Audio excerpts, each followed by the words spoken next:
कोई भी देशद्रोही हो या देश का दुश्मन हो, जो देश का दुश्मन होगा, किसी भी देश का दुश्मन होगा, तो अगर उसको उस देश को नुकसान पहुंचाना है तो वो उसकी 3 चीज़ों पर अटैक करेगा।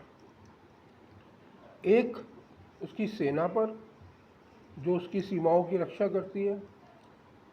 दूसरा, उसकी अर्थव्यवस्था पर, जिससे वो देश फलता फूलता बड़ा होता है।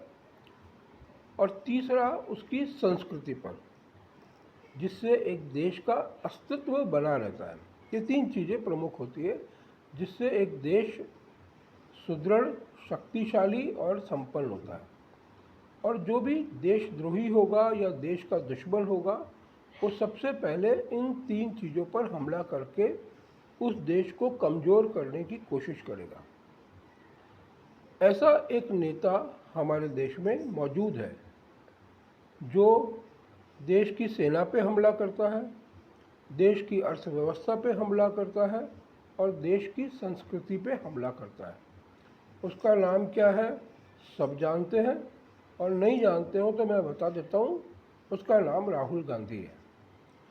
जब हमारे देश में अग्निवीर जैसी योजना आती है जिससे हमारी सेना सशक्त होती है, तो वो सबसे पहले अग्निवीर पे हमला करता है ताकि हमारे देश की सेना का मनोबल टूटे।